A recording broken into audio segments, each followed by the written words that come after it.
नमस्कार दोस्तों, स्त्री काल के यूट्यूब चैनल पर आप सबका बहुत बहुत स्वागत है। रात 8 बजे के प्राइम टाइम शो में मैं मनोरमा और अपना नाम ही मैं मनोरमा और आज फिर हम एक समसामयिक विषय पर बात कर रहे हैं। अरावली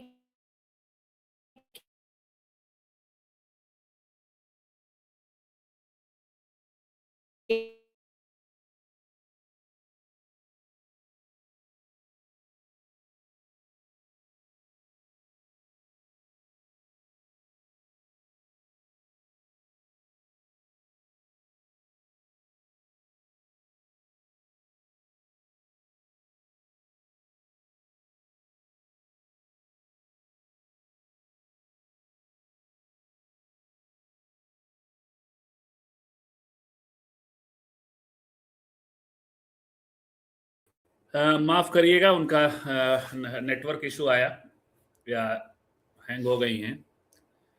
तो आज हमारे साथ मनोरमा जी अभी ज्वाइन करेंगी और शो उनका ही है आज का। लेकिन आज का जो डिसाइडेड विषय है अरावली पहाड़ को लेकर के, और बड़ा विचित्र बातें हो रही हैं जितनी मैंने सुनी। प्रफुल्ल सर दिल्ली का प्रदूषण पे रजत शर्मा का एक बयान देख रहा था, एक प्रोग्राम देख रहा था। बयान क्या, वो प्रोग्राम ही होता है उनका, बयान तो देते नहीं है। तो अरावली चूंकि से घिरी हुई है दिल्ली, और अरावली जो है दिल्ली के पॉल्यूशन को रोक के दिल्ली में जमा देती है, उड़ने नहीं देती है। तो तरह तरह की बातें होते रहती हैं। रडार जब बदली छाती है आसमान में, तब जो है रडार को ये होता नहीं है, तब ये कर पाना, अटैक कर पाना ज़्यादा आसान होता है। ये सब बातें अब जो है हम सब सुनते ही रहते हैं।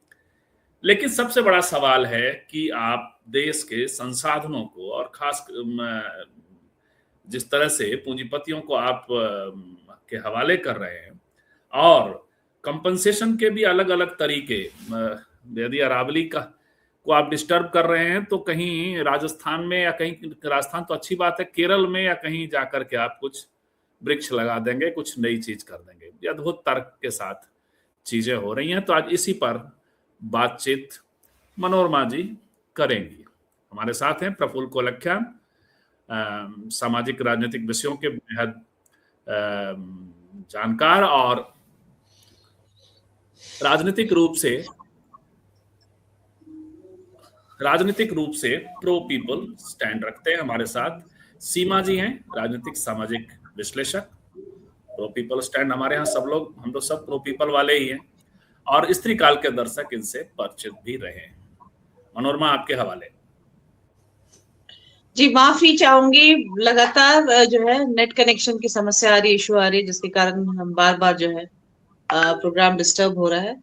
तो पहले प्रफुल्ल सर के पास चलते हैं और एक ओपनिंग टिप्पणी इस विषय पर, इस आंदोलन को लेकर के जो राजस्थान में जो है पूरी तरह से उबाल आया हुआ है। हालांकि देखिए, लगातार पर्यावरण विरोधी फैसले सरकार के द्वारा किया गया है, चाहे वो अभी अंडमान वाला मसला हो, अभी मुंबई की बात आ रही, हासदेव का जंगल रहा हो, वहां भी मतलब कि कम नहीं हुआ है प्रदर्शन, या कम सरकार के विरोध में नहीं हुआ है। लेकिन अरावली को लेकर के जिस तरह से पूरा राजस्थान उबल पड़ा है, आपको क्या लगता है कि सरकार के लिए आसान नहीं हो? जैसे इन्होंने और जगहों में दबा लिया, यहाँ पर वो दबा नहीं पाएंगे क्या सर? क्योंकि आज एक अश्योरेंस जो है भूपेंद्र यादव जो पर्यावरण मिनिस्टर है, उनकी तरफ से आया है कि आगे कोई और खनन और इस तरह का कुछ जो है वो नहीं मतलब होगा, ऐसा कुछ एश्योरेंस वो दे रहे हैं। नमस्कार सभी साथियों को। देखिए प्रफुल्ल सर। हाँ जी, सभी साथियों को नमस्कार। और जैसा कि आपने कहा, पर्यावरण को लेकर के काफी उदासीनता न सिर्फ इस सरकार में रही है, बल्कि ये जो विकास का नया मॉडल है उसमें ही रहा है। क्योंकि प्रकृति और मनुष्य के बीच में कहीं न कहीं जो संतुलन की एक रेखा होती है, उस संतुलन रेखा को हमेशा ही क्रॉस किया गया है। और जो नेचुरल बैलेंसिंग की जो एक मान्यता है कि नेचुरल बैलेंसिंग होती रहती है, प्रकृति अपने आप को संतुलित करती है, तो उससे जो डिसास्टर पैदा होता है, उससे जो खतरनाक स्थितियां पैदा होती है, तो वो हमारे सामने है। हम अगर थोड़ा सा इसको विस्तार में जाकर देखें तो भारत का जो अनुभव रहा है, भारत में जो सिंधु घाटी सभ्यता थी, हड़प्पन कल्चर जिसको बोलते हैं, सिंधु घाटी सभ्यता के नाश होने में भी पर्यावरण के संकट का या पर्यावरण के विपरीत हो जाने का असर रहा है। इस बात से इनकार तो किया नहीं जा सकता है। और मैं तो यह भी कहता हूँ कि बाद में इसे ये सनातन कहते हैं या हमारे यहाँ प्रकृति को जिस प्रकार से अध्यात्म या धर्म से जोड़ा गया, जोड़ करके देखा गया, उसके पीछे वो सीख थी जो सिंधु घाटी सभ्यता से सीख मिली थी कि पर्यावरण के प्रति अगर हम सचेत न रहेंगे तो जो होगा, और उसकी चेतना निश्चित रूप से यह सीख आम जनता में या सभी लोगों में एक जैसी नहीं रही होगी, लेकिन अनुभव, ये नॉलेज नहीं रहा होगा लेकिन अनुभव, एक्सपीरियंस और नॉलेज में ये थोड़ा सा फर्क ये है कि जिस चीज का एक्सपीरियंस होता है वो जानता है कि इसको यह करने से यह हो जाता है, लेकिन यह करने से यह कैसे होता है यह उसको पता नहीं होता है, तो वह किसी नाम पर इसको रख देता है, जैसा ऐसा करने से अच्छा होता है, ऐसा करने से बुरा होता है, पाप पुण्य उसको जोड़ देता है। लेकिन कहीं ना कहीं चेतना को बनाने में, सापेक्षी चेतना को बनाने में उसकी भूमिका निश्चित रूप से रही है। और इतना जब ये सनातन की बात बोलते हैं और प्रकृति के प्रति इनका हमेशा बहुत ही गलत रवैया होता है, चाहे वो उत्तराखंड का हो, चाहे अभी जो अरावली है, ये तो बिल्कुल राजस्थान हो रहा है, ये तो बिल्कुल मध्य भारत की चीज है ना भाई, ये कहीं किनारे पर नहीं हो रहा है, ये इसका असर हो रहा है। और अभी जिस ढंग से चर्चा हो रही थी कि जिस प्रकार से पत्रकार लोग ये तक बता रहे हैं कि दिल्ली के प्रदूषण के लिए तो अरावली ही जिम्मेवार है, तो भाई आप में अवसर खोज रहे हैं, इसमें प्रवीण हैं, बोल रहे देखो देखो हम तुम्हारे लिए जो आपदा ला रहे हैं ना, उसमें तुम्हारे लिए अवसर छिपा हुआ है, इस अवसर की संभावनाओं को तलाशो।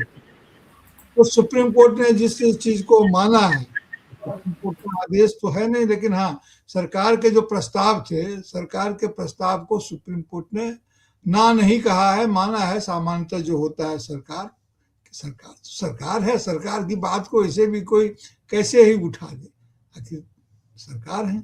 तो अरावली के मामले में भी ये हुआ है। अरावली का भी अपना एक, चूंकि बहुत पहले से अरावली की चर्चा रही है, इसके साथ ही आप विंध्य रेंज को भी जोड़ करके हम लोग देख ही सकते हैं, क्योंकि अरावली का अपना महत्व है।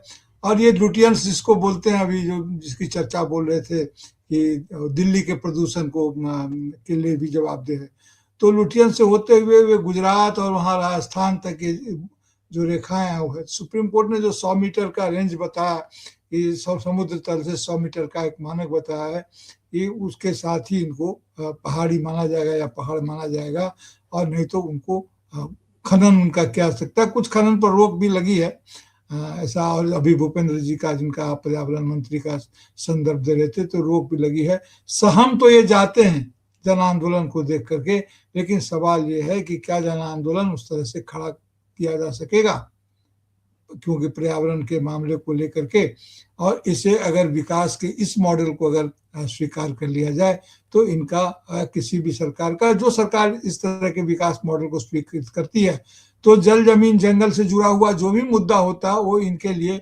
निपटने का मुद्दा होता है। अगर ये मुद्दा उठता है तो इसमें ये अपना कंसर्न नहीं महसूस करते हैं कि ये उनका भी मुद्दा है, क्योंकि यहाँ पर फिर मैं कहूँ कि कई बात करते हुए मैं कहता हूँ कि जो हमारी मानवता है, मानव सभ्यता है, ये थोड़ी सी बंट रही है इस अर्थ में कि जो ऑर्गेनिक ह्यूमनिज्म है, यानी कि प्रकृति ने जो हमें दिया है उस प्रकृति के हिसाब से ही हम अपना जीवन यापन करें, प्रकृति से टकराव में न जाए। हम भी प्रकृति का ही हिस्सा हैं।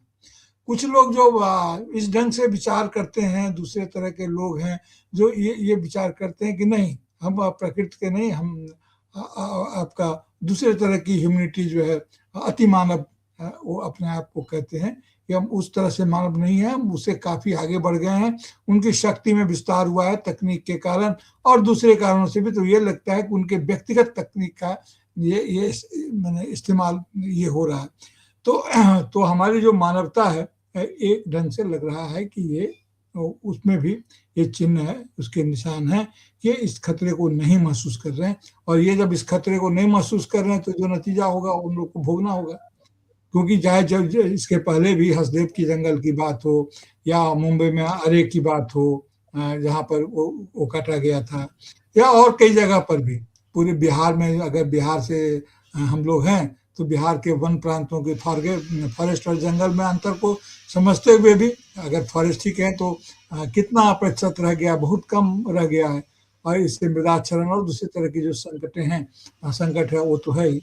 तो इनका अपना एक ये है, और ये पूरी की पूरी व्यवस्था को किस ढंग से समझा जाए, मुझे लगता है किसी राजनीतिक विषय नहीं बनाया जाना चाहिए था, लेकिन यह तो राजनीतिक विषय बन ही जाता है, क्योंकि विकास का अगर कोई राजनीतिक परिप्रेक्ष्य है तो विकास के दृष्टिकोण से लिए गए निर्णयों का भी राजनीतिक परिप्रेक्ष्य होगा, तो राजनीतिक परिप्रेक्ष्य तो बन ही जाता है, पैसे का राजनीतिक परिप्रेक्ष्य बन जाता है। तो इसलिए अगर बिना राजनीतिक ढंग से सोचे हुए और राजनीतिक तरीके से इस पर सोचा जाना चाहिए था, क्योंकि यह राज्यों में और नेशन बाउंड्री में ये पर्यावरण का प्रभाव नहीं रहता है, ये प्रभाव तो पूरे वैश्विक ग्लोबल इफेक्ट इसका होता है। तो लेकिन ऐसा सोचा नहीं जा रहा है, और जानते हैं कि ग्लोबल स्तर पर भी इनको तालमेल, पूरी दक्षिण व्यवस्था दक्षिण पंथी की राजनीति यही होती है। अभी ट्रम्प साहब ने जिस प्रकार से पेरिस समझौते से अपने आप को, अपने देश को वापस किया, उसमें जो पैसा वैसा वो दे रहे थे वो देख ही रहे हैं। और यूएनओ का भी जिस ढंग से, इसमें संयुक्त राष्ट्र संघ का भी जो रवैया रहता है, एक एडवाइजरी, अधिक से अधिक बहुत हुआ तो एक एडवाइजरी जारी कर दिया गया। चूंकि ये ग्लोबल मामला है तो इसको वैश्विक स्तर पर भी इसकी आवाज की अनुगूंज सुनाई देगी। तो देखा जाएगी क्या होता है, सरकार क्या फैसला करती है, लेकिन अंततः सरकार को ही फैसला करना है। और जन आंदोलन के माध्यम से चिपको आंदोलन जैसी सफलता थोड़ी देर के लिए भी नहीं मिलेगी। आपको याद होगा कि चिपको आंदोलन विशुद्ध रूप से महिलाओं का आंदोलन था, जो वृक्ष में लिपट गई, क्योंकि प्रकृति और प्रकृति के बाद स्त्री ही सृजन का आधार है।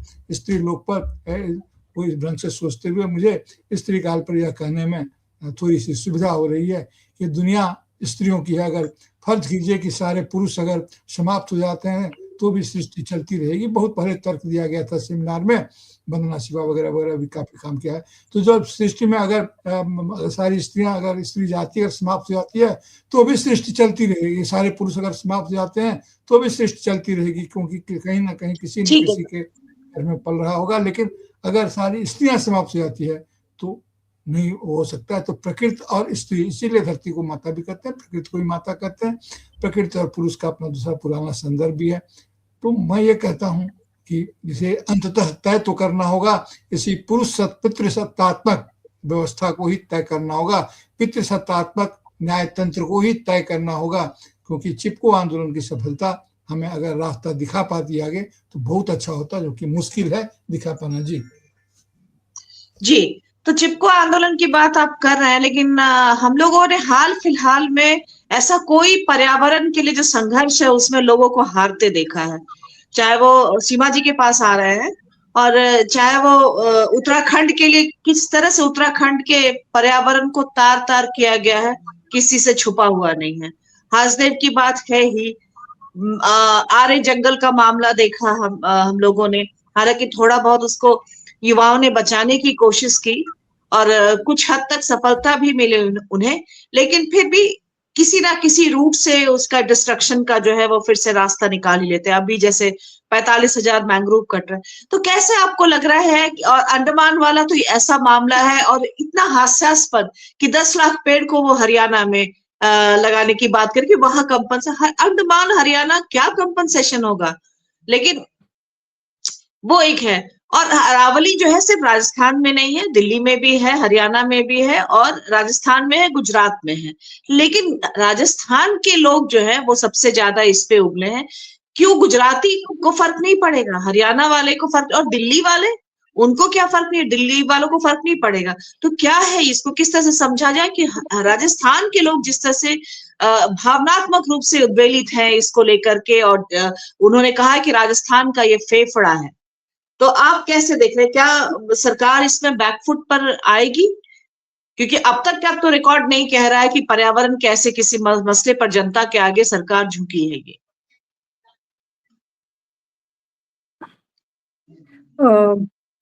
ये मुझसे पूछा जा रहा है? नहीं, सीमा जी से।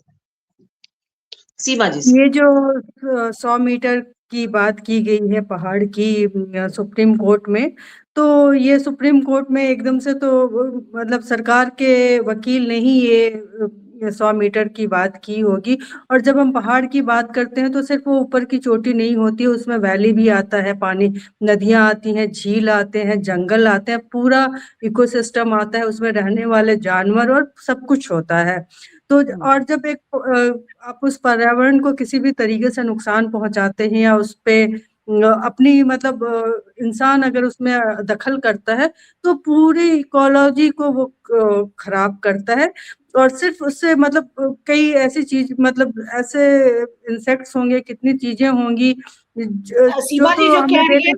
सीमा जी जो कह रही है उसमें बस ऐड कर दे कि अरावली की कहीं कहीं चौड़ाई भी 10 से लेकर के 100 किलोमीटर, यानी कि चौड़ाई आप क्योंकि समझ ये रहे हैं 100 सबसे किलोमीटर पुरानी पहाड़ियां हैं, सबसे पुराना पहाड़ रेंज दुनिया है। की सबसे और ये पुरानी, इतना दुनिया की पुराना सबसे है कि घिस घिस के मतलब ये उस नीचे तक आ चुका है। तो जब पहाड़ ऊपर नीचे होता है तो मतलब उसका क्या आसमान में तो नहीं लटका है ना, नीचे से मतलब वो सब कुछ उस पूरे मतलब पहाड़ का ही वो हिस्सा होता है, पूरी इकोलॉजी का, कि जो नदियां हैं, झीलें हैं, पेड़ हैं और सब कुछ है। जो रजत शर्मा की बात कर रहे हैं तो ये कार्बन का सिंक होल कहते हैं अरावली को, जो पूरे इन सारे स्टेट्स में जितना भी कार्बन प्रोड्यूस करते हैं ये सारा वही मतलब उसको सोखता है एक तरीके से, सिंक होल कहा मतलब, और जो ऑक्सीजन देते हैं। तो ये मत पता नहीं कौन से पर्यावरणविद से उन्होंने ये सलाह मतलब उनको ये बताया होगा कि पहाड़ियों से घिरे होने की वजह से मतलब प्रदूषण हो रहा है, जबकि सच्चाई ये है कि जितना जंगल और जिस तरह की मतलब ये रहेगा तो वो और सिंक होल का काम करेगा कार्बन के लिए। और राजस्थान, ये जो चारों स्टेट है जहाँ से अरावली पूरी रेंज जा रही है, ये बिल्कुल मतलब चारों में राजनीति की बात करें तो बीजेपी की ही सरकार है, सबसे पुराना पहाड़ का रेंज है। कहते हैं कि भूकंप को सहने मतलब ये बहुत सेस्मिक रेंज पे भी है ये पूरा इलाका। और अरावली की पहाड़ियां हैं जो सबसे ज्यादा सुरक्षित है भूकंप मतलब भीषण भूकंप आने की स्थिति में। गुजरात में जब वो बरसों पहले 2004-5 की बात है जब भूकंप वो आया था तो सबने देखा था किस तरह से भुज पूरा। तो आप सिर्फ मतलब इकोलॉजी को आप हर तरीके से, पर्यावरण को आप हर तरीके से नुकसान पहुंचाते हैं। और ये जो 100 मीटर की बात जो सुप्रीम कोर्ट में, ये तो सरकार की तरफ से ही पेश किया गया, ये तो सुप्रीम कोर्ट ने बैठे बैठे, और अब एक क्योंकि कुछ लोगों को आपको फायदा पहुंचाना है तो सरकार सुप्रीम कोर्ट से एक मुहर लगवाना चाहती है कि भाई हमारा नहीं, ये तो सुप्रीम कोर्ट का फैसला है। मतलब बस्तर के इलाके में और जो हम देख रहे हैं छत्तीसगढ़ में हसदेव के जंगल और बाकी जगह, वहां भी बहुत आंदोलन हुए, लेकिन वो क्योंकि उस एरिया में ट्राइबल्स हैं बहुत ज्यादा, उनकी बहुत आवाज सुनी नहीं जाती, बहुत पहुंच उनकी दिल्ली तक नहीं है। बहुत एक्टिविस्ट उनके साथ आवाज उठाते हैं तो उनको नक्सली और कह के विकास विरोधी करके, और बहुत सारे लोग मतलब जो लोकल स्तर के जो एक्टिविस्ट हैं उनकी तो मतलब मुठभेड़ में मारे भी जाते हैं। तो ये सब नैरेटिव बनाया जाता है मतलब अगर आप वो उसकी विरोध करे जंगल जमीन काटने की तो आप नक्सली हैं और बाकी चीजें हैं। तो ये इस तरीके से चल रहा है। अब जिस तरह से जब विरोध शुरू हुआ है, और राजस्थान में विश्नोई एक जो ग्रुप है, एक समाज है, एक जाति है, वो बहुत पर्यावरण से जुड़े हुए लोग हैं। वो हिरन वाला उनका एक इंसिडेंट है, जो सलमान खान वाली जो इंसिडेंट है, जो आज तक वो जिसपे कानूनी लड़ाई लड़ रहे हैं। वहाँ एक मुझे नाम याद नहीं आ रहा, बिश्नोई समाज की महिलाएं हैं जिन्होंने कीकर के जंगल बचाने के लिए राजस्थान में एक लंबी लड़ाई, चिपको आंदोलन की तरह ही वो लड़ाई लड़ी है, क्योंकि उस जमीन पे, उस रेतीले जमीन पे वही पेड़, वही इकोलॉजी, वही वहां पे उग सकता है। और जब तक उतनी हरियाली नहीं रहेगी, किसी भी मतलब पानी ऊपर नहीं, मतलब नहीं वहां पे पानी आ सकता है, धीरे धीरे पानी बिल्कुल खत्म हो जाएगा। तो आप वहाँ की जो मतलब हर एरिया का एक अपना होता है जहाँ पे उस हिसाब से पेड़ पौधे या जो भी फ्लोरा फौना होता है उसको बचाने के लिए उन्होंने इतना संघर्ष किया। तो राजस्थान बहुत ज्यादा इफेक्टेड रहा है हमेशा पानी की समस्या को लेकर। और जब पिछले कई सालों में जिस तरीके से चीजें शुरू हुई तो हाँ इतनी बारिश होने लगी है, अलग अलग मतलब क्लाइमेट चेंज का भी सबसे ज्यादा दुष्प्रभाव जो देखने को मिला है वो राजस्थान के लोगों ने ही देखा है। कि अभी अचानक से मतलब जिन जगहों पे बारिश भी नहीं होती थी अब वो बाढ़ में डूबने लगा है। तो इसके बहुत दूरगामी मतलब बहुत ज्यादा दूरगामी परिणाम होंगे पूरी इकोलॉजी पे, पूरे समाज पे, जिसका भुगतना पड़ेगा आने वाले जनरेशन को। कहते हैं हमारा जनरेशन है जो आखिरी है जिसने जुगनू देखी है। आने वाले समय में के जनरेशन शायद जुगनू तो बस वो फोटो और पुराने वीडियो में ही देख पाए वो सही आंखों से। अभी भी हम जब गांव में जाते हैं या पहाड़ों में जाते हैं तभी हमें मतलब बहुत सारे ऐसे चिड़िया और बहुत सारे ऐसे चीजें हैं जो देखने को मिलती हैं जो नहीं है शहरों में। तो आप पूरा एक सिस्टम खराब करें, आप केन्या से चीते लेके आते हैं और बाकी चीजें करते हैं, लेकिन जो आपका आपका अपना जो पर्यावरण है, आपके जो जंगल है, जानवर है, हिरन है, आप उनके लिए मतलब उसको बस ऐसे ही आप पूंजीपतियों को दे रहे हैं कि वो खनन कर सके और फिर सरकार को पैसा दें और जिससे वो जितने लंबे समय तक वो रह सके। कितने स्टेट्स में असम है, केरला है, जहाँ पे मतलब लोगों ने विरोध किया है कि यहाँ से रेल की पटरियां नहीं बननी चाहिए, सड़कें नहीं बननी चाहिए। अभी असम में ही 7 हाथी एक पूरा का झुंड पूरा का पूरा चपेटे में आ गया। हाँ, तो वो एक कॉरिडोर मतलब देने की भी जो जानवरों को कोशिश की गई है, क्योंकि अब वो पूरा पर्यावरण है जिसमें एक आपका चीता वहाँ राजस्थान से लेके पूरा गुजरात तक ट्रैवल करता है, दिल्ली हरियाणा तक। तो आप सब कुछ मतलब पूरी पर्यावरण को खतरा है, पूरे इकोलॉजी को, वो उस पे आप आघात करने की कोशिश कर रहे हैं और इसको लड़ने की तो मतलब ये जो मुझे तो लगता है वो ये चीज कि अभी तक सरकार बैकफुट पर किसी और के मामले में गई नहीं है, तो आपको राजस्थान वाले इस मामले में क्या सरकार के लिए बहुत मुश्किल होगा इस पर जो है अवहेलना करना लोगों के सेंटिमेंट्स का? अरावली को टैकल करना इतना आसान नहीं होगा। नहीं, ये अरावली बहुत मतलब ये पूरे रेंज में बहुत मतलब भीड़ है ये पूरे पर्यावरण के लिए इस पूरे इलाका में। अगर आप इसको छेड़ेंगे तो भूकंप के खतरे, पानी की कमी और बहुत सारी फ्लोरा फौना की तो बात है ही, बहुत सारी चीजों पे प्रभाव पड़ेगा। प्रदूषण का जो इतना ज्यादा स्तर है वो पूरा जो एक सिंकहोल है उसको आप इफेक्ट कर रहे हैं, तो बहुत जी ज्यादा ठीक है। नुकसान है। और मुझे लगता है यहाँ पे प्रेशर ग्रुप बनेगा, विरोध होगा और जो विश्नोई समाज के भी लोग हैं, जिस तरह से राजस्थान में और बाकी लोग उदयपुर में बहुत बड़ा प्रोटेस्ट हो रहा है, वहाँ पे झीलों का शहर है, मतलब सब पे असर पड़ेगा। तो और इतनी सुंदर अरावली रेंज आपको उदयपुर में देखने को मिलती है। तो मुझे लगता है कि इस बार जेएनयू मतलब लोगों का दबाव जेएनयू के बच्चे होना भी चाहिए बाहर और आई, जेएनयू भी तो उससे अरावली पे है। बिल्कुल। तो मैं जब बात कर रही थी उस वक्त इंट्रो मेरा चला गया था, तो हमने बहुत सारी बातें शुरुआत में नहीं कही थी जो कहनी थी। वो ये, विनय आपके पास आते हैं। एक तो ये कि भारत की पहली पहचान जो हिमालय से नहीं इन्हीं अरावली से होती है। जो कमला नेहरू पार्क जो है उसका या वो हिस्सा जो है वो कहा जाता है कि वो आखिरी हिस्सा था तब, और उसके बाद जो है दलदल और पूरा वो सब था, बाद में हिमालय बना। और गोदावरी रिवर जो है वो सबसे पुरानी रिवर है, गंगा और जमुना और बाकी नदियों का तब अस्तित्व भी नहीं था, गोदावरी तब से। लेकिन हम लोग जब एलिमेंट्री हमारा ज्योग्राफी से जब परिचय होता है, भूगोल की किताबों से, और भारत के बारे में बात शुरू होती है, तो जो भारत के बारे में कहता है कि उत्तर में हिमालय हमारी रक्षा करता है, तो हम अरावली को पहले पढ़ते कि डेजर्टिफिकेशन, मरुस्थलीकरण को रोकता है बाकी जगहों में। तो वो एक जो है, जो थार का रेगिस्तान है, उस रेगिस्तान और इधर के हिस्से के बीच में एक दीवार की तरह काम करता है। तो आप वो दीवार तोड़ने जा रहे हैं, आप खुला आमंत्रण दे रहे हैं। और दूसरी बात ये है कि चीजों को लेकर एनवायरमेंट, आप ये बोलेंगे कि नहीं हम कोई नया लीज नहीं देंगे, करेंगे नहीं। मैंने एक स्टोरी की जिसपे मुझे आर्ट जर्नलिज्म फेलोशिप मिली थी।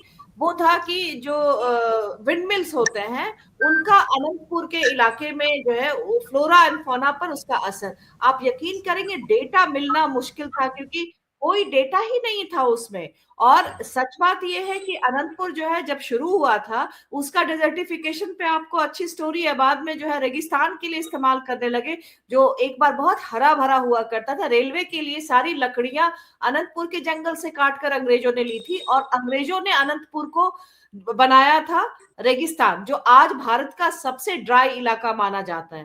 द मोस्ट ड्राइस्ट प्लेस कहा जाता है अनंतपुर को।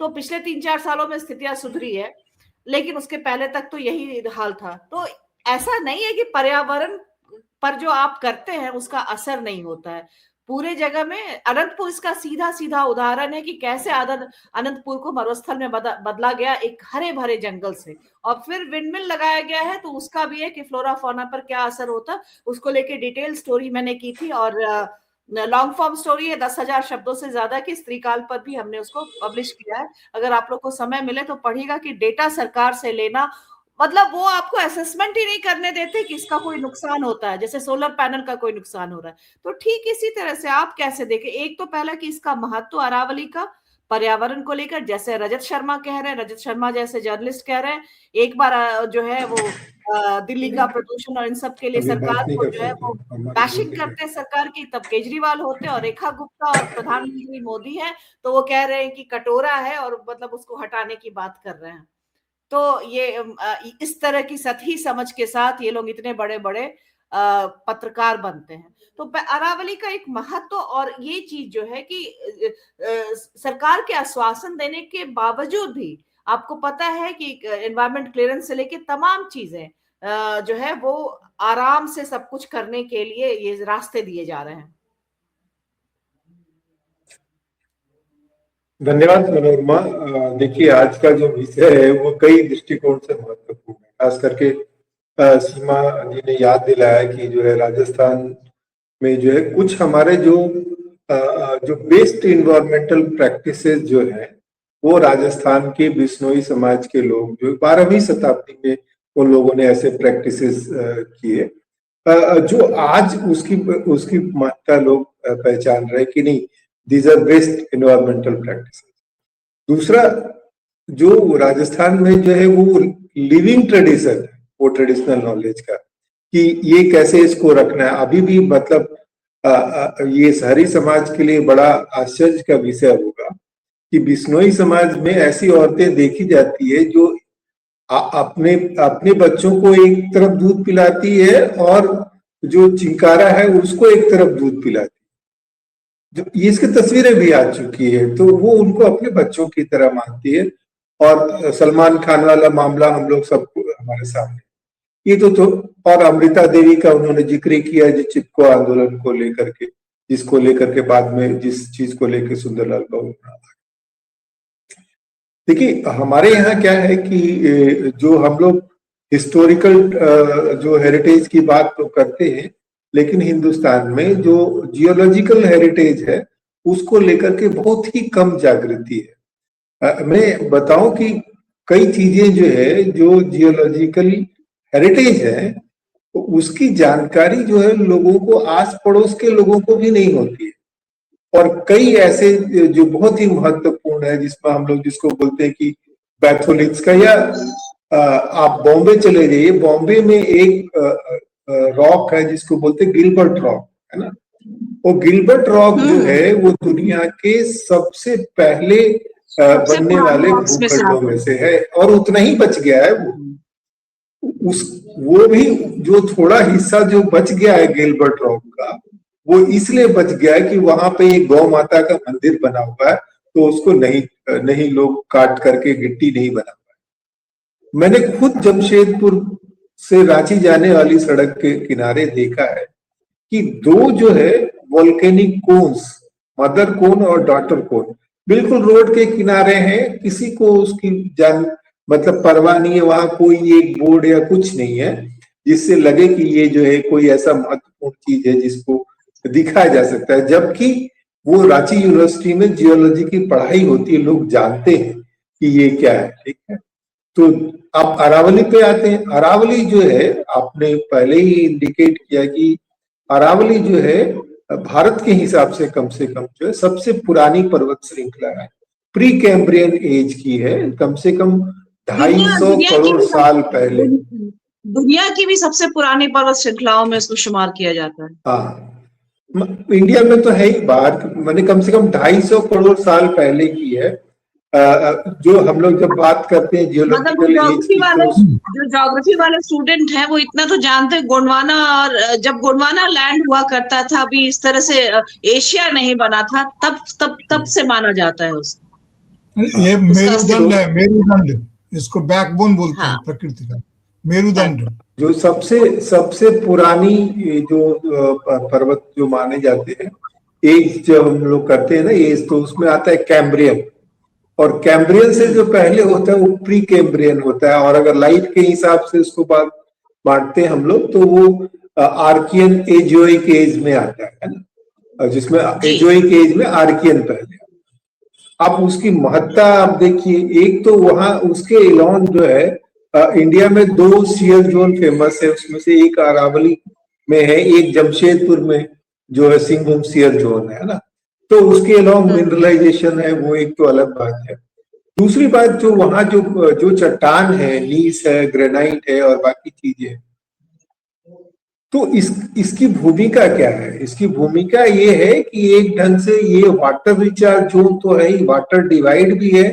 दूसरा, ये एक बहुत महत्वपूर्ण जो है जिसको बोलते हैं जियो लिनियामेंट, मतलब जो भूगर्भीय इतिहास के हिसाब से चीजों को दिशा देने वाली पर्वत श्रृंखला में आती है।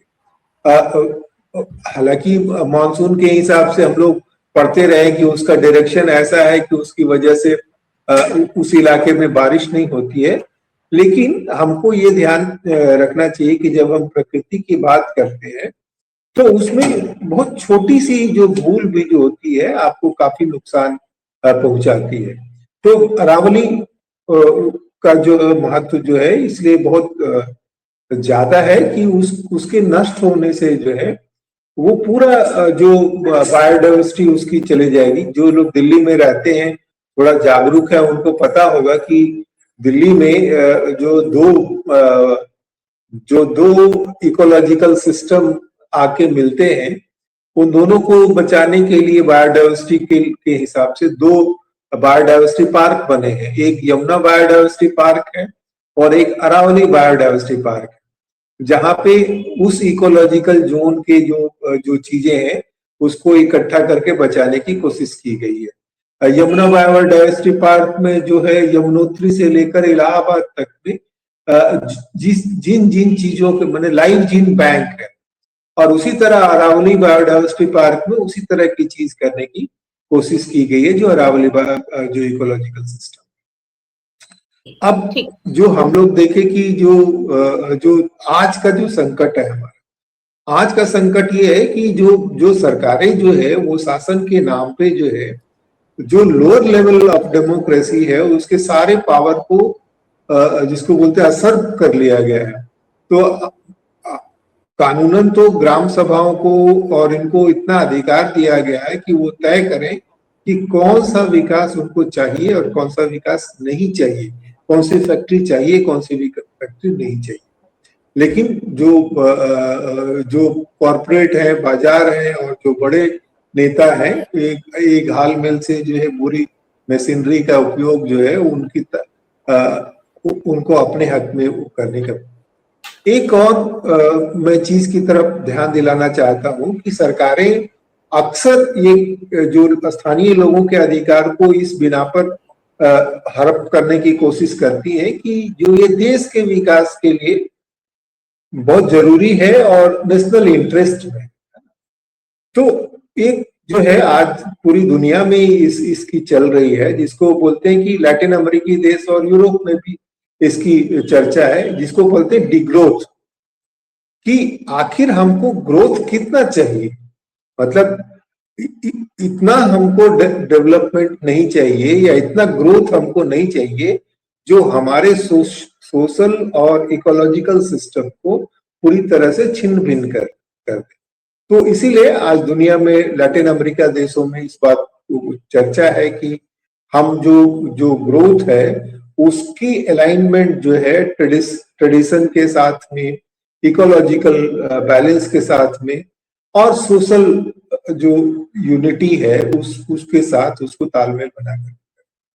अक्सर हम देख रहे हैं कि जो सरकारें जो है चाहे भारत में और भारत से बाहर भी इस चीज को अनदेखी करते हुए हमारे ऊपर एक ऐसा विकास लाद देते हैं जो जिसको बोलते हैं कि सिर्फ और सिर्फ ग्रोथ है, डेवलपमेंट नहीं है। क्योंकि जब हम डेवलपमेंट की बात करते हैं तो उसमें दोनों चीजें आती है, वैल्यू भी आता है और डेवलपमेंट की डायरेक्शन भी आता है। दोनों चीजें तो उन चीजों की अनदेखी कर देते हैं तो क्या होता है कि वो जो ग्रोथ जो रहता है वो हमारे लिए जो है एक ढंग से सुपाच्य नहीं होता और हमारे लिए नुकसानदेह होता है।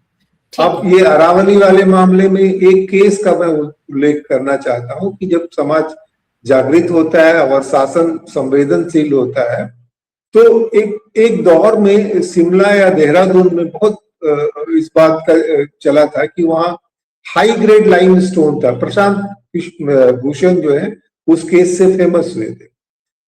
तो उनका तर्क ये था कि वहां जो लाइमस्टोन मिल रहा है वो स्ट्रेटेजिक ग्रेड का है और हमको चाहिए मिलिट्री यूज के लिए। और उसकी वजह से लाइमस्टोन के खनन की वजह से, चूंकि लाइमस्टोन बेहतर एक्विफर होता है, उस पूरे इलाके में भयंकर जल संकट।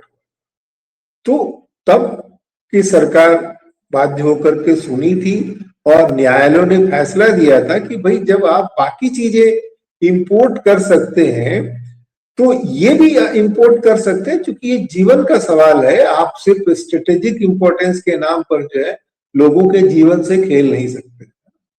तो यहाँ तो ऐसा भी नहीं सुनने में आ रहा है कि अरावली के नीचे कोई स्ट्रेटेजिक इंटरेस्ट का रेयर अर्थ मिनरल्स मिल गया है जिसके लिए खोदा जाना आवश्यक है। और जब दिल्ली के लोगों का जीवन दांव पे लग रहा है, जहां तमाम विद्वान हैं, जहां तमाम शक्तिशाली नेता हैं और वो नहीं कुछ कर पा रहे हैं इस बाजार के सामने, तो बाकी लोगों की क्या हैसियत होगी बाबा। तो ये अच्छी बात है कि फिर से एक उठा है और आज मैं बहुत विवेक की अनुपस्थिति बहुत महसूस कर रहा हूँ। और विवेक हमारे बीच के उन लोगों में से है जिसने अरावली में शुरू में जो संकट आया था, शुरू में उस खतरे को भाप करके उसने स्टोरी की थी कि कैसे एक मामूली साड़ी वाले ने प्रशासन के साथ साठ-गांठ करके अरावली में प्लॉट्स बेचने शुरू किए थे। तमाम बड़े लोगों के जो है फार्म हाउस वहां खुले और उनमें वो लोग भी थे जिनको हम बड़े प्रतिष्ठित पत्रकार मानते। कुछ बड़े दबाव में विवेक उन लोगों का नाम का बहुत खुलासा नहीं कर पाए, नेताओं के कुछ नाम का पत्रकार ही नहीं सर, पत्रकार ही नहीं, समाज शास्त्री, समाज सेवक। हाँ, तो आज भी वो लोग पर्यावरण पे बोलने वाले लोग भी हैं। आज भी ना इसका भी अफसोस था, हमारे साथ सीमा आजाद जुड़ रही थी लेकिन वो ट्रेन में ट्रैवल करी थी और उन्होंने आंदोलन कर रहे 3-4 लोगों को हमसे जोड़ने की बात की थी। अभी उनका मैसेज भी आया कि मैंने तैयार भी कर लिया लेकिन नेटवर्क नहीं होने के कारण नहीं हुआ। तो हो सकता है अगर संभव हुआ फिर से अगर जुड़ पाए तो हम लोग जोड़ लेंगे उनको किसी और दिन, कल परसों में। एक और उल्लेख मुझे करना है, इस समय मौजूद लग रहा है कि कैसे जो हमारी जो मैं थोड़ा सा सीमा आजाद उन लोगों में से जो आंदोलन में सक्रिय जो है भूमिका निभा रही है और लगातार वो पर्यावरण और इस तरह के सारे मसलों पर ये लोग काम करते रहते हैं, तो अभी भी है वो आंदोलन के साथ। एक जो वाकया मुझे और भी याद आता है कि कैसे राजनीति जो है जो ग्रास रूट लेवल के आंदोलनों को चलती है और जब ग्रास रूट लेवल के आंदोलन को कमिटेड जो है बुद्धिजीवियों का सहयोग मिलता है तो क्या होता है, उसका उदाहरण हमें गोवा में देखने को मिलता है जहाँ इन्वायरमेंटलिस्ट लोगों ने कई महत्वपूर्ण लड़ाइयां जीती है कानून के बाद। जो छत्तीसगढ़ में हंसदेव जंगल को लेकर कोई जो आंदोलन चल रहा था, वहाँ कई जो एक्टिविस्ट साथियों से बात हुई तो उन्होंने जो मजबूरी बताई, उन्होंने कहा कि जब लोग हमारे बीच के लोग ही होते हैं, जब चुनाव में जाते हैं उससे पहले कहते हैं कि जो है कि हम जीत के आएंगे तो ऐसा करेंगे, लेकिन जब वो जीत जाते हैं उसके बाद उनकी लगता है जैसे किसी ने आवाज छीन ली है, जैसे उनको बिल्कुल बदल दिया है, पार्टी स्ट्रक्चर में उनकी कोई बात सुनी नहीं जाती है, तो वो बिल्कुल ही जो है वो वॉइसलेस और पावरलेस हो जाते हैं। तो ये एक हमारे समय का बड़ा संकट है। लेकिन अभी भी जो है कानून जो है कुछ जो है सत्तासीन लोगों की नादानियों की वजह से और कुछ कार्यकर्ताओं की सक्रियता की वजह से कुछ कानून ऐसे बचे हुए हैं जहां जो है जो एनफ पावर देते हैं इस सिस्टम में, तो उसको हल करने के लिए। हम संजीव जी के पास आते हैं, संजीव जी के पास आते, क्योंकि मेरा इतना नेट कनेक्शन का डिस्टर्बेंस हो रहा है कि मुझे लग रहा है मैं सवाल भी पूछ, फिर जब वो समय आएगा तो कहीं फिर मेरा कनेक्शन ना चला जाए। मैं बार बार फोन से इस पे स्विच कर रही हूँ, तो मुझे दिक्कत हो रही है। संजीव जी, आप किस तरह से राजस्थान में जिस तरह से ये आंदोलन उभरा है और बाकी जगह में जो रिस्पांस रहा है, और उसके साथ साथ इन पत्रकारों का जो एक रवैया आप देख रहे हैं तमाम, ऐसा तो होता नहीं है कि आज अचानक से आप मसले जो है राजस्थान वाले मसले पे कुछ लोगों के सुर बदले हुए हैं, लेकिन तमाम मसलों पे सरकार के नैरेटिव के साथ चलने का। और अभी बल्कि ये भी हुआ कि देखिए राजस्थान के ही एक जज का है अडानी वाले मसले पर 3-4 दिनों से वो भी खबर में रहा है, और ये कि उन्होंने अडानी के खिलाफ में दिया था फैसला, तो उनका तबादला कर दिया गया। तो यहाँ तो फिर हत्याएं तक हुई हैं। लोया का केस जो है, जज लोया का केस जानते ही हैं कि लोया हो जाना होता है, किसी का इस तरह से गायब हो जाना। तो इस पूरे सिस्टम में इस तरह के तमाम खतरे भी हैं कि अगर पर्यावरण से जुड़े तमाम परियोजनाओं जिनमें कॉर्पोरेट लॉबी काम कर रही है प्रधानमंत्री के नजदीकी वाले ग्रुप की, तो उसको लेकर के जो हम जुडिशियरी से उम्मीद करते हैं, वहां भी हम देखते हैं कि इस तरह से भी होता है कि जब फैसले या तो सरकार के पक्ष में होता है, कॉर्पोरेट लॉबी के पक्ष में होता है, या फिर अगर किसी ने फैसले के लोगों के पक्ष में फैसले करने की कोशिश की तो उनके साथ तबादला या कुछ और भी घटनाएं हो सकती हैं। लोया वाली बात पे थोड़ा कर दें कि वो हत्या है कि क्या है, ये हम नहीं कह सकते, हम नहीं जानते, मतलब हमने इसलिए कहा कि वो कहा जाता है कि लोया हो जाना एक प्रोवर्ब भी चल गया, अब प्रोवर्ब बन गया है। लेकिन हम लोग हार्ट अटैक को लेकर के इजी नहीं रहते हैं, तो हो सकता वो भी हो। लेकिन एक बात है मनोरमा जो आप कह रही है, जरा ये पता करिए कि जजेज का और जो ये एडवोकेट्स हैं उनकी आमदनी इतनी बड़ी कैसे हो जाती है, और इतना पैसा, इतना फी किन केसेज में मिलता है। ऐसा तो है नहीं कि ह्यूमन के जो कंट्रोवर्सी के केसेज हैं उसमें मिलते होंगे, लोगों के बीच में मिलते हैं, लेकिन वो उतना नहीं मिलता है।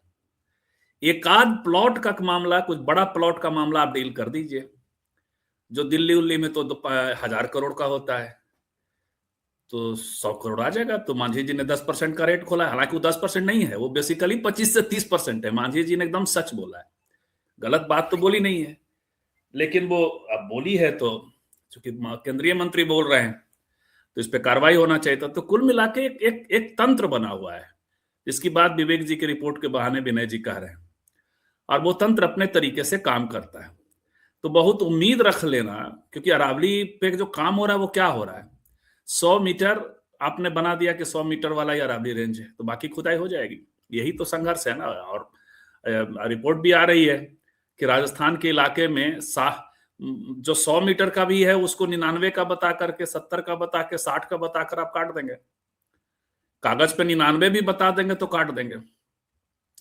और किससे कैसे होगा? हम तो एक ऐसे शहर से आते हैं जो वो माने अभिशापित महसूस करते हैं कि पूरा हम लोगों के देखते देखते पहाड़ियां खत्म हो गई। पहाड़ियों से घिरा हुआ शहर था, आप गए थे जहां।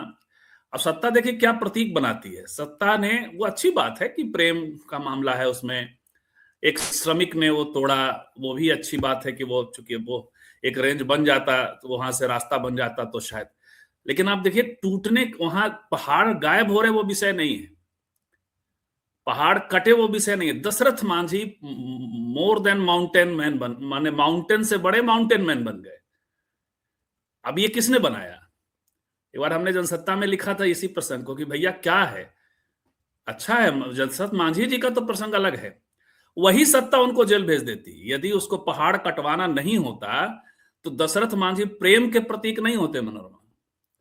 जिस वल्नरेबल जाति समूह से आते हैं, वहां लाखों का जो हजारों का कारोबार, अलग अलग जातियों के लोग, हम लोगों ने बात की थी, दुकानें कौन चला रहे, तो वो सब कुछ हो गया। तो सत्ता ऐसे ही काम करती है। इसमें अब आप यदि मतलब तिनके की क्या उसको बोलते हैं, हवा के सामने एक आप लड़ रहे हैं, तिनके की तरह लड़ सकते हैं, आप दीपक की तरह लड़ सकते हैं, जितनी देर लड़ सकते हैं, जितना बचा सकते हैं वो बचा सकते हैं। लेकिन ये तैयारी यदि है तो है।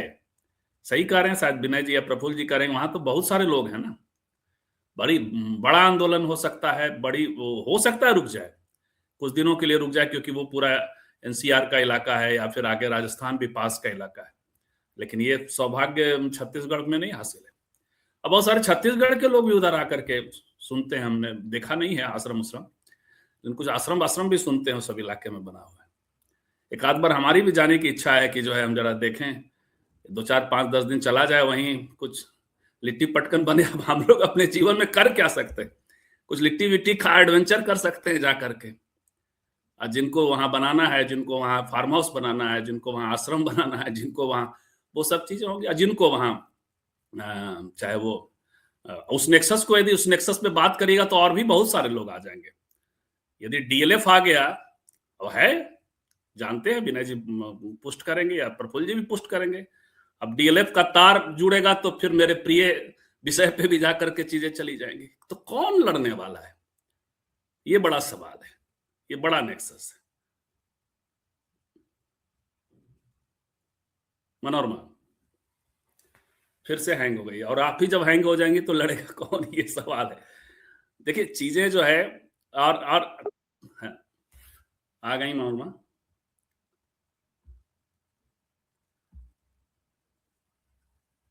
जी मनोरमा जी, बार बार जो है आपने जो बातें कही मैंने सुना नहीं, तो एक थोड़ा सा डिस्कनेक्शन है। और मेरे ख्याल से छोटी एंटी लव एंटी लेबर बात की है अभी, जिसको सरकार ने बहुत स्थापित कर दिया है कि वो मैंने कि हमारे शहर का के पहाड़ कट गए, पैसों की बात की।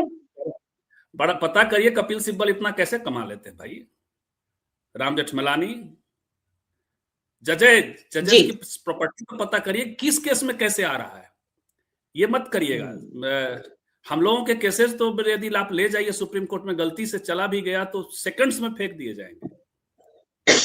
तो ये सब का बड़ा नेक्सस है। ठीक है, तो दशरथ मांझी ने जिस पहाड़ को काटा उसको देखने का एक दूसरा प्रेम का प्रतीक करके बाकी और राज्य की नाकामी और ये तमाम चीजें जो है उसके पीछे छुपती है। सही कहा आपने।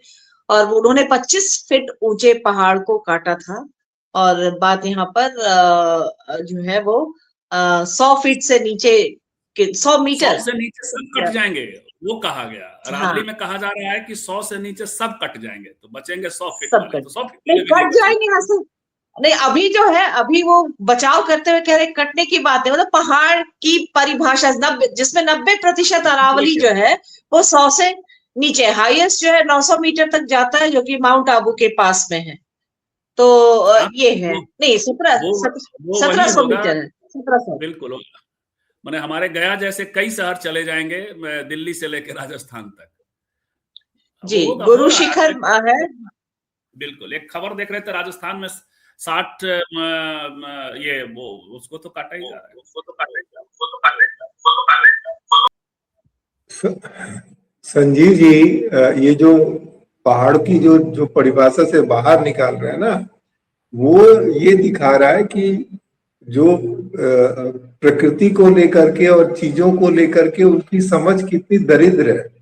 ऐसी ही है जैसे हम सबको दिमाग में यही रहता है कि नदियां जो है सिर्फ पहाड़ों से निकलती है, पर ऐसा नहीं है। बड़ी नदियां जो है वो मैदान से निकलती है। आप स्वर्णरेखा को देखिए, स्वर्णरेखा बिल्कुल एक खेत के अंदर से निकलती है। वाराणसी में वरुणा नदी है, वो इलाहाबाद, उसका उद्गम स्थल इलाहाबाद के किसी खेत से मिला। तो ऐसी जो है वो आप एक जो यूनिडायमेंशनल समझ जो है लोगों पे लाद देते हैं, और इस जो महत्वपूर्ण तथ्य को कि जो अरावली जो है वो रेसिडुअल माउंटेन है, पुराना पहाड़ है, उसमें जितना बच गया वो बहुत महत्वपूर्ण है आने वाली पीढ़ियों की समझ के हिसाब से। वहां जिस तरह के जो पहाड़ है, और ये भी सच है कि इतना पुराना होने का वो मिनरल रिच एरिया है, तो हमेशा से जो है वो इनकी नजर में तो है, वो अडानी की नजर में और या जो भी खनन माफिया उनकी नजर में ये पहाड़ तो है, क्योंकि जितना पुराना होता है आप भी जानते हैं कि वो मिनरल रिच एरिया होता है। तो ये एक बात है। हम वापस प्रफुल्ल सर के पास आते हैं, छोटी छोटी सी टिप्पणी क्योंकि समय हो गया है। सर, एक बरसाती लाल वर्मा जी की टिप्पणी थी कि अडानी एक पेड़ माँ के नाम जो है वो प्रधानमंत्री ने एक मैसेज मनोरमा एलआर भारती जी के लिए और सबके लिए। उसमें एलआर भारती जी कह रहे थे कि हमें बुलाइए, तो नंबर आदि हम लोगों को छोड़ेंगे, तो हम लोग किसी किसी विषय पे या किसी दिन सिर्फ आउटसाइड पैनलिस्ट के लिए यदि सब ये हो, कोई एक कार्यक्रम हम शुरू कर सकते हैं। मैं अभी एक ईमेल आईडी अपना डाल रहा हूं और उसको जो है वहां आप मेल करें, नंबर वगैरह परिचय। तो बरसाती लाल वर्मा जी की टिप्पणी है, उसी से मुझे याद आया कि मतलब वो जो उन्होंने लिखा उसमें जिक्र किया है कि प्रधानमंत्री एक पेड़ माँ के नाम वाला जो अभियान, और उसके बाद अडानी के लिए आप 10 लाख पेड़ काट दीजिए, तो लाखों लाख। तो क्या अब ये इस तरह के जुमले और ये राजस्थान में जिस तरह से उठा है ये मसला, आपको लग रहा है कि साथ साथ चल जाएगा, चला लेंगे ये? और जिस तरह से बेनकाब हो रहे हैं, हालांकि देखिए सवाल अभी पिछले कुछ दिनों से अर्नब गोस्वामी सवाल पूछने लगे हैं वापस में, तो लेकिन ये इस तरह का हृदय परिवर्तन तमाम जो पिछला रिकॉर्ड है ये, लेकिन फिर भी चलिए।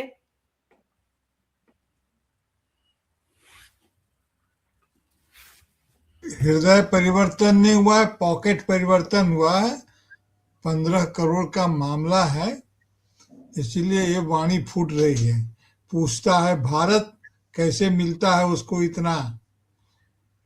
अब सवाल ये है, संजीव सर जो पूछ रहे थे अभी आपके आने के पहले, बोल रहे थे कि आप ही हैंग हो जाइएगा तो कैसे चलेगा, तो अभी संजीव सर ही चले गए तो कैसे होगा। खैर, संजीव सर एक बहुत इतनी सारी बातें जो कह गए कि इसमें सभी लोग शामिल हैं, क्या बुद्धिजीवी, क्या पत्रकार और क्या न्यायविद। बैकग्राउंड से आप लोग को सुनेंगे सर, बैकग्राउंड से आप लोग को सुनेंगे जी। हाँ, कोई बात नहीं, कोई बात नहीं। आप ही न सुनेंगे तो कौन सुनेगा हम लोगों को। लेकिन मामला ये है कहने का कि ये जो सभी लोग जब जुड़े हुए हैं तो कैसे होगा। देखिए कि MC Mehta versus state of union versus union of India, जो केस 20 नवंबर को जो सुप्रीम कोर्ट ने कहा, आपने ठीक ही कहा कि 90% तो ऐसे ही कवर हो गया है, 90%। और बाकी को कानी छांटने में क्या, हेयर ड्रेसिंग करने में क्या दिक्कत होगी। हम लोग तो जानते हैं कि किस प्रकार से हेयर कट होता है, क्यों विनय सर, हेयर कट कर देंगे। और पहाड़ ही तो है, उसका हिंदी में उसको बोलते हैं अचल, लेकिन उस समय के लोगों ने समझा था अचल, तो लेकिन अचल नहीं होते हैं पहाड़, पहाड़ सचल होते हैं। पहाड़ भी चलते रहते हैं, हमें दिखते नहीं है चलते हुए, लेकिन पहाड़ चलायमान होते हैं, क्यों विनय सर, पहाड़ तो घसकते रहते हैं यहाँ से वहां, वहां से वहां। तो ये जो जिंदा पहाड़ का ही लक्षण है, और ये तो मेरुदंड है। देखिए, मैंने ये कहा था कि ये जो इको फेमिनिज्म की बात मैंने कही थी, और ये वर्ल्ड वाइज इसको इसकी अंडरस्टैंडिंग है, क्योंकि ये कुल मिलाकर के सत्ता का मामला है, और प्रकृति को इस ढंग से करेंगे और अंत में ये वही होगा। और भारत में जिसको मेरुदंड कहा जाता है, और जैव विविधता का जो सवाल है, क्योंकि ये हमारे पर्यावरण की क्षति से जो आइडेंटिकल जो रिप्रोडक्शन होता है, प्रजनन क्षमता, जो है सिर्फ जैव विविधता ही नहीं, प्रजनन प्रक्रिया को भी यह विनष्ट पर्यावरण के ढंग से होने से होता है, क्योंकि यह जैव प्रतिकूलता की परिस्थिति इससे पैदा होती है। अब अभी भारत जैसे देश में जहाँ की आबादी बहुत ज्यादा है, उसके संदर्भ में यह खतरा न दिखे, लेकिन अचानक यह खतरा भी प्रकट होगा ही होगा। हाँ, ये लोग कर रहे हैं, ग्रेनाइट है वहाँ, तांबा है, जस्ता है, पता नहीं क्या क्या बहुत सारा वहाँ पर मिनरल्स हैं, संगमरमर है। तो अब ये व्यापारी हैं, तो इनको तो उसका लाभ अपना उठा लेंगे, उल करके चले जाएंगे, और बाकी जो जनता इसको भोगती रहेगी। भले ही कहा कि हसदेव के जंगल को यहाँ पर भले ही रुक जाए, लेकिन हसदेव का क्या होगा। मामला ये ठीक है, यही तो एक भूल है। वो भूल ये है कि नदियां सिर्फ पहाड़ से ही नहीं, मैदान से भी निकलती हैं।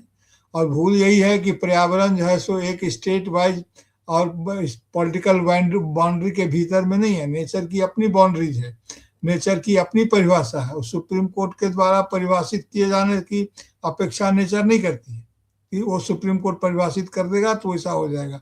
तो नेचर की अपनी बाउंड्री है। मैंने शुरू में नेचुरल बैलेंसिंग की बात कही थी। तो आपद विपद आएंगे, नेचर अपने आप को करेगा। तो नेचर, हम सभी नेचर के, हम लोग तो ट्रांस ह्यूमैनिटी की बात करते नहीं है। हम तो ट्रांस ह्यूमन नहीं होना चाहते हैं, कि मानव नहीं होना चाहते हैं। जैव ऑर्गेनिक ह्यूमनिज्म में रहते हैं, ऑर्गेनिक आदमी हैं। तो लेकिन जो लोग ट्रांस ह्यूमनिज्म में विश्वास करते हैं, अधिदेव मति मानव देवता हो जाना चाहते हैं तकनीक के बल पर, जिस प्रकार से हमारे पुरखे, हमारे देवता पहाड़ उठा के चलते थे, वैसे ही कुछ लोग पहाड़ उठा करके चलते हुए दिखना चाहते हैं। तो तकनीक के बल पर कर सकते हैं। कहने का आशय ये है कि ये लड़ाई जो है सो फिर मानवता की ही लड़ाई है, और इसकी रक्षा कैसे की जाएगी कहना मुश्किल है। सभी तो शामिल हो जाते हैं। लोभ लालच किसको नहीं शिकार अपना बना लेता है, चाहे वो कहीं भी जी नहीं है। जी ठीक है, सीमा जी के पास आते। सीमा जी, राजस्थान में जो इसके पहले भी जिक्र आपने किया था और प्रफुल्ल सर ने भी किया था, जो बिश्नोई समाज है, वो इन सब मसलों पर जो है उनका रुख, वैसे तो वो बिल्कुल मतलब पशु प्रेम करने वाले, जंगलों से प्रेम करने वाले, लेकिन आंदोलन के मामले में वो बहुत उग्र और आक्रामक तो नहीं कहेंगे, लेकिन बहुत ही मतलब उनका जो है तेवर है, मतलब वो उस तरह का। तो इस बार जो है यहाँ पर पाला सरकार का अरावली वाले इसमें, और अरावली बचाओ आंदोलन कोई आज का आंदोलन नहीं है, 2010 से पहले से चल रहा है। वो कई सारे संगठन हैं और कई सारे गांव हैं जिससे लोग जुड़े हुए हैं, और वो लोग लगातार इसको बचाने की कोशिश कर रहे, जहां जहां इंक्रोचमेंट हुआ, जहां जहां। तो ये आज की बात नहीं है। हाँ, इस फैसले ने सबको एक मंच पर ला दिया है, प्लस बिश्नोई समाज का पूरा उसमें महिला भी उसी तरह से भागीदार है जितने पुरुष, मतलब ये लोग कंधे से कंधा मिलाकर आंदोलन करते रहे पर्यावरण के लिए। तो आपको मतलब आप फिर किस तरह से इसको अनफोल्ड होते हुए देख रही हैं? पहले पिछली बार आप पूछ रही थी पिछले राउंड में कि गुजरात में इसका विरोध नहीं दिख रहा है, राजस्थान में दिख रहा है। गुजरात में नर्मदा बचाओ आंदोलन बहुत लंबे समय तक चला। मेधा पाटेकर ने इसको लीड किया। अंत में क्या हुआ, सरकार ने अपनी मर्जी से दबाव में आंदोलन ध्वस्त मतलब खत्म हो गया, और जितनी सरकार चाहती थी ऊंचाई बांध की, या फिर टिहरी गढ़वाल में भी हुआ, जिसके कि अब मतलब उत्तराखंड में तो आप उसके परिणाम देख रहे हैं किस तरीके से हो रहा है। मतलब हाँ, भूस्खलन, पहाड़ गिर रहे हैं, टूट रहे हैं, और सब उसका परिणाम मतलब हर बार मौसम में, बरसात में या देखने को मिलता है। और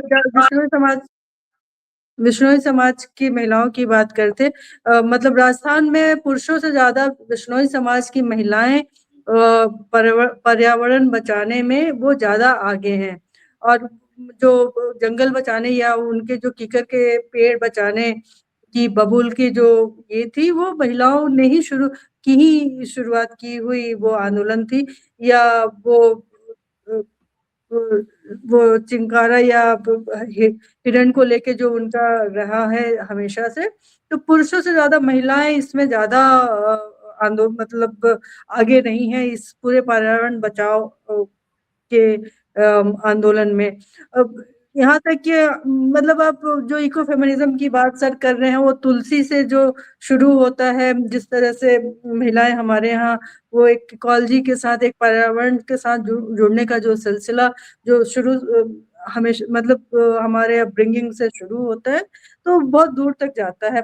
और ये राजस्थान में इसका ज्यादा विरोध क्यों है कि राजस्थान ने बहुत बरसों तक जल संकट को बहुत गंभीरता से झेला है। मतलब इंदिरा नहर बनाने के बाद राजस्थान में बहुत सारे इलाकों में पानी पहुंचा है। उसके पहले बिल्कुल बीकानेर और इन सब इलाकों में बिल्कुल पानी नहीं था। मैं अभी भी अपने दोस्तों से मेरी जो बातें होती हैं, जो या उनके बड़े बताते हैं कि किस तरह से वो बर्तन धुलने के लिए रेत का इस्तेमाल करते थे, या वो जयपुर तक की बात बताते हैं कि उस जमाने में मतलब इतनी ज्यादा मिट्टी विट्टी होता था, इतने रेत होते थे। तो राजस्थान ने बहुत ज्यादा झेला है। और महिलाएं, हम कितनी तस्वीरों में हमने देखा भी है, फिल्मों में देखा है, कितनी दूर दूर तक चल के जाती हैं कड़ी धूप में पानी लेने। वो मतलब अब तो तस्वीरें ही रह गई हैं, क्योंकि ये इंदिरा नगर नहर के आने के बाद से बहुत हालात बदले थे राजस्थान में। वो कितने सारे घड़ों का 5-6-7 घड़े सिर पे लेके जो लंबी लंबे रास्तों से पानी लेके औरतें घर पहुंचती थी पीने का पानी, और जो मतलब हफ्तों चलता था। तो जाहिर सी बात, सबसे ज्यादा जो इनको ये जो कष्ट होते हैं महिलाओं के हिस्से आते हैं, जो पानी घर महाराष्ट्र में भी आप देखेंगे पानी को लेके जितना भी है, तो महिलाएं ही हैं जो सबसे ज्यादा पानी यहाँ वहां से ला के घर में खाना बना रही है, पीने का है। तो इसलिए महिलाएं ज्यादा, क्योंकि फ्रंट में वही फेस करती हैं। तो और राजस्थान में स्पेशली महिलाएं जो विश्नोई समाज की महिलाएं हैं, वो उनका काफी काफी एक्टिव रही हैं इस सारे आंदोलन में। तो मुझे लगता है ये दिल्ली की बात करें तो जो पूरा फरीदाबाद है का इलाका है, जिस तरह से पूरी कॉलोनीज पूरे पहाड़ के ऊपर बसाई गई हैं, उसमें भी काफी नुकसान हुआ है। दिल्ली के बीचों बीच सरकारी फ्लैट्स बने हैं, बहुत मतलब हजारों जंगल पेड़ कटे, जिसके बाद में फिर मतलब शो वाले पौधे लगाए गए उनके ये में, जो मतलब नीम के पेड़ और पीपल के पेड़ जिस तरह से पर्यावरण के लिए जरूरी है, वो आपके सजावटी पेड़ पौधे नहीं उस तरीके से मदद कर पाते हैं। और मतलब दिल्ली जैसे जगह में जहाँ इतना ज्यादा प्रदूषण होता है, तो मुझे लग रहा है जिस तरह इस बार मुझे लगता है कि हो सकता है कि क्योंकि पर्यावरण मिनिस्टर ने बोला है कि ये भ्रामक बातें फैलाई गई हैं, ऐसा नहीं है, तो हो सकता है कि अगले इसका कुछ हमें देखने को मिले नेक्स्ट हियरिंग में, शायद मतलब ऐसा कुछ हो सकता है कि सरकार अपने फैसले पे पुनर्विचार या कुछ उस तरह की चीजें, मुझे लगता है कि होना चाहिए। जी, तो एक कंक्लूडिंग टिप्पणी विनय आपसे। एक तो ये है कि इसको लेकर के मामला अभी गया है, इसमें जो पर्यावरणविद है हितेंद्र गांधी, तो उन्होंने 100 मीटर टेस्ट के नियम की समीक्षा के लिए पत्र लिखा है। और हम ये भी देख रहे हैं कि ठीक है, भले मीडिया में इसका जिक्र ना हो, लेकिन सोनिया गांधी ने लगातार मतलब कि पर्यावरण के मसले पर डायरेक्ट सरकार को लिखा है, चाहे वो अंडमान वाला इशू हो, और अभी इस अरावली वाले मसले पर भी सोनिया गांधी का स्टेटमेंट और इसकी चिंता को लेकर के वो आगाह कर रही हैं, तो वो भी है। और राजस्थान में भी देख रहे हैं, वहां के जो विपक्ष के नेता हैं, कुछ जूली करके उनका नाम है, वो भी काफी सक्रिय रूप से जो है वो इसके उसमें है। तो मुख्य बात है क्या जो है सुप्रीम कोर्ट जस्टिस सूर्यकांत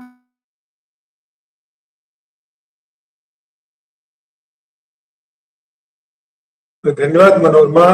जो आज के समय में जो चीजें जो हो रही है अरावली को लेकर के, तो सबसे जो जरूरी चीज है कि जो बुद्धिजीवी वर्ग है वो ईमानदारी से इन चीजों को जो है जनता को बताए, ताकि जनता इन चीजों को ठीक ठीक समझ सके और ठीक ढंग से संगठित होकर के कानूनी लड़ाई लड़ पाए, तभी जो है इन चीजों का। मेरे ख्याल से आप सवाल आप समझ ही गए होंगे, मतलब कि चिट्ठी लिखी है और इसकी समीक्षा के रिव्यू के लिए कि जो 100 मीटर टेस्ट है उसका रिव्यू हो। तो आपको क्या लग रहा है, या आप इस मामले में जो है सरकार अपनी मनमर्जी चलाना उसके लिए मुश्किल है, या अदालत का फैसला जो है उसको जो है रिव्यू उसका संभव है?